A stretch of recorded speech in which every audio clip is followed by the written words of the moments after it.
बिस्मिल्लाहिर्रहमानिर्रहीम। अस्सलाम वालेकुम। मैं एडवोकेट अहमद नासिर। आज का हमारा चैप्टर है काइट फ्लाइंग यानी पतंगबाजी। चैप्टर शुरू होने से कबल अगर आप हमारे चैनल पर नए हैं तो काइंडली इसको सब्सक्राइब कर लें ताकि आने वाली तमाम वीडियोस का नोटिफिकेशन आप तक टाइमली पहुंच सके। देखिए, अमूमी तौर पर पतंगबाजी को तफरीह का ज़रिया समझा जाता है।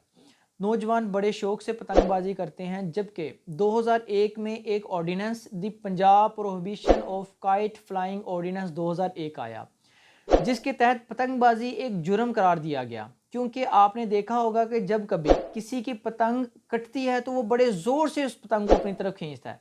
तो इस सूरत में ये जो डोर होती है वो एक तेज़ आले की सूरत इख्तियार कर लेती है और बाइक राइडर की गर्दन काट देती है या दूसरे जो राहगीर होते हैं उनको ज़ख्मी कर देती है। नॉर्मी तौर पे एक अंदाजे के मुताबिक एवरेज एक दिन में 10 से 12 पतंगबाजी का शिकार होने वाले लोग ना हस्पतालों में दाखिल होते हैं, जिनमें से कुछ लोग ज़ख्मी हो जाते हैं और कुछ लोग अपनी जान की बाजी हार जाते हैं।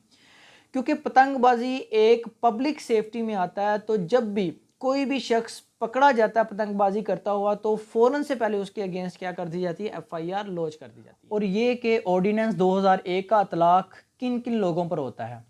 According to the section of 4 of the Punjab prohibition of kite flying ordinance 2001, जो भी शख्स पतंग उड़ा रहा हो या पतंग उड़ाने में मदद करे उस पर इसका इतलाक़ होता है, या कोई शख्स जो पतंग या इसकी डोर को तैयार कर रहा हो, जमा कर रहा हो, इसको फ़रोख्त कर रहा हो या फ़रोख्त करने की कोशिश या उसमें मदद कर रहा हो, तो इन सब लोगों के ऊपर क्या होगा, सेक्शन 4 के तहत इनके ऊपर इतलाक़ होगा इसका।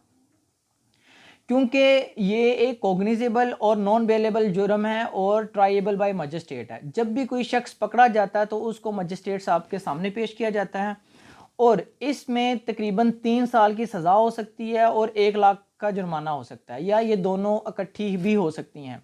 आया कि जो भी फ़ैसला होता है मजिस्ट्रेट इसके ट्रायल के अंदर जो भी फ़ैसला करते हैं तो उस फैसले के अगेंस्ट अपील सेशन कोर्ट में की जा सकती है, और सेशन कोर्ट का जो फैसला होगा वही क्या होगा, हतमी होगा। उसको मज़ीद आगे हायर कोर्ट्स के अंदर हम चैलेंज नहीं कर सकते। अब ये कि इस ऑर्डिनेंस के सेक्शन 5 के तहत पुलिस ऑफिसर्स के पास कौन कौन सी इख्तियारात हैं, आया कि पुलिस ऑफिसर किस तरह से सर्च कर सकते हैं। तो देखें, कहीं पे भी किसी भी जगह पे अगर कोई बंदा पतंग उड़ा रहा हो या उसकी पतंग उड़ाने में मदद कर रहा हो, या कोई बंदा पतंग या उसकी डोर को तैयार कर रहा हो, उसको जमा कर रहा हो, उसको फ़रोख्त कर रहा हो या फ़रोख्त करने की कोशिश कर रहा हो, अगर पुलिस वालों को इस चीज़ का पता चल जाए तो पुलिस वाले बगैर वारंट लिए उस जगह पे छापा मार सकते हैं और उस जगह की क्या कर सकते हैं, तलाशी ले सकते हैं। लेकिन यहाँ पे एक अहम बात यह है कि जो भी पुलिस ऑफिशियल इस पे रेड करेगा उनका जो हेड होगा वो कम से कम सब इंस्पेक्टर लेवल का पुलिस ऑफिशियल होगा। सब इंस्पेक्टर लेवल के से कम पुलिस ऑफिशियल ये रेड। और बात बहुत अहम है ये कि अगर किसी पुलिस ऑफिशियल को पता चल जाए कि भाई फलान जगह पे कोई बच्चा या कोई नौजवान पतंग उड़ा रहा है, तो वो बगैर ये देखे कि घर के अंदर औरतें बापर्दा हैं या नहीं वगैरह वगैरह, तो वो घर के अंदर घुसते हैं और छत के ऊपर चले जाते हैं। दूसरा ये है कि जो छत पे पतंगबाजी कर रहा होता है वो अमूमन छोटे बच्चे होते हैं, पुलिस को देख के वो डर जाते हैं और बाज़ का तो ऊपर छत से छलांग लगा देते हैं, जिससे उनको जानी नुकसान हो सकता है।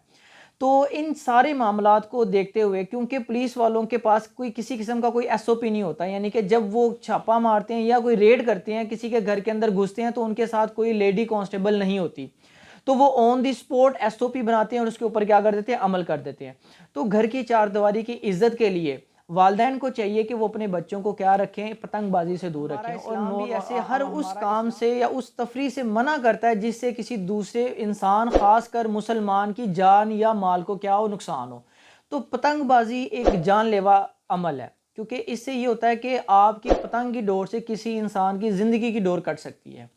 और आखिरी बात यह है कि नॉर्मी तौर पे चूँकि जो पतंगबाजी करते हैं ये बच्चे होते हैं, टीनेजर होते हैं। जब भी पुलिस वाले इनको पकड़ के लेके जाते हैं तो चूंकि ये जुवेनाइल सिस्टम के अंदर चला जाता है तो एक अलग मामला होता है।